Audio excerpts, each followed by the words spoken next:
Hello everybody and welcome back to yet another Misfits Racing League highlights video. This time it's the Americas division around the streets of Hanoi for the Vietnamese Grand Prix. We hope you like the highlights that we picked out. 2, 3, 4, 5 lights ahead of the drivers here for round number 3.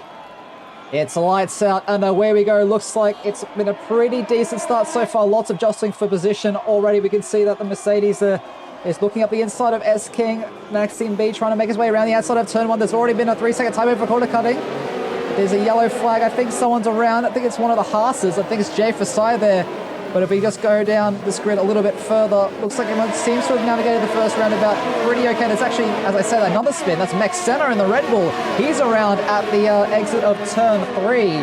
So a very, very bad start from those two guys there. But Zamis with the move. Oh, he's spun and hit the wall. The Ferrari Zamis has spun and hit the wall. He's made a mistake there trying to go for a move into turn 6, and that has compromised his run immensely. Oh, Maxime B hits turn 18. Sorry, turn 16, my bad. He's missing that right end plate. Is he going to come into the pits? No, he opts to stay out. And this could be huge news for these front two. Yes, indeed, because no one's going to be able to get past here. It's not massive damage, but it's enough to really slow. Oh, Sidras goes into the pit lane wall on the main straight. He has lost big wing as well, so try and catch up to these front two as best as he can, but he has run very deep, and now Maxime kind of needs to pass him. Very poor exit there by Sejos. Yama as well. It's side by side between these two, heading into the third sector. You don't see these guys going too wide very often, and Yama actually makes the move around the outside of 13. Wow, what a move. Oh, a tyre, Sidras. He's lost a tyre going out of turn 11. Surely this is going to be a safety car. He's retired on the track, for God's sake.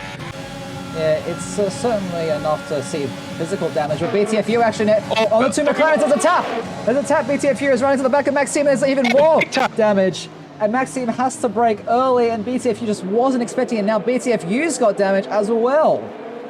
Move done going to turn 6. He is, because obviously those soft tyres are getting very worn. As he goes for the move into turn 4, don't see that very often. He has actually gotten DRS, so they touch a little bit.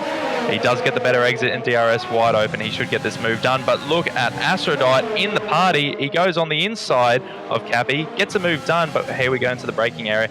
Looks like Cappy does yield a little bit there. So that is the difference between the soft and the medium tyres going into lap 5, Macau. Yeah, it is possible. Big stretch though. Both come into the pit. It's Sejos. Sorry to just cut you off there.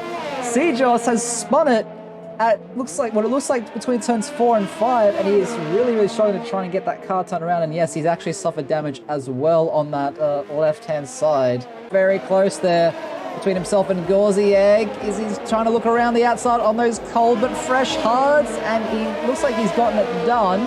But the Mercedes will have DRS as well on those even fresher, 3-lap old soft compound tires. They're going to be stealing a very grippy. He's going to look up the inside of turn 6. Massive lock up there from the McLaren, but Gauzy Egg cuts the corner, and that'll be a 3-second time penalty for the Mercedes.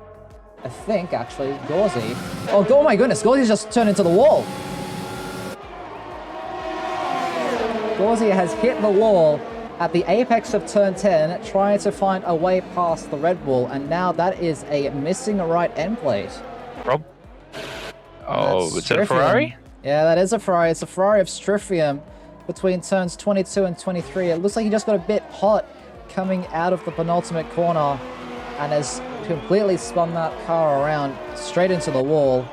And as you can see from the offboards, there is a lot of damage to that Ferrari front wing. Out of trouble. You would just bring the car home, and I'm having a look down the field now. Who started outside the 10?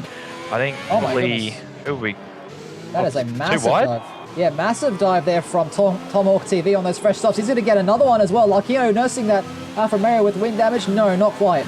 He'll have that DRS and overtake in full effect. He's so close to the back of this Alfa Romeo at the moment. Sejos isn't too far behind either, so we'll have to keep a look on these two as the yellow fuel light is actually coming on for the Renault. But DRS wide open, not using that overtake. He's going to be side by side into the braking zone, heading into the hairpin start. The Renault will have the inside line, and Larkino will run wide onto that exit curbing, and that is the Renault up into 8th place, Larkino down into 9th. So yeah, it should be done and dusted. Perhaps he might have something to say about it. He's got a lot more speed than the Racing Boy. Does he go for the dive? He's a bit too far back. He's going to go for the dive anyway, does the Brazilian. Heading into turn 11, here we go. Forces somebody back out onto the curbing, and he has made it a pass back for the lead at the expense of about 40% of his battery stars. And the BTFU, he's gotten such a better run on those softs. The grip difference is uncomparable. He's going to go up the inside into turn 1. A little bit of a wheel tap there with the McLaren of Maxime, but they're actually still on the side. He's fighting it. He is, Stars. He's trying to hold it around the inside of turn 3. It comes the outside of turn 4, and I think BTFU's got that move done, but the DRS overtaken slipstream. It's not going to be enough. BTFU goes defensive to the right-hand side. Maxime looking around the outside, heading into turn 6. BTFU's later on the brakes, though, takes all of the curbing there, and he is cleanly through for the time being. As an error, we do have a sector. That's Maxime. Yes. That's Maxime going around. I don't think he'll lose any positions from that.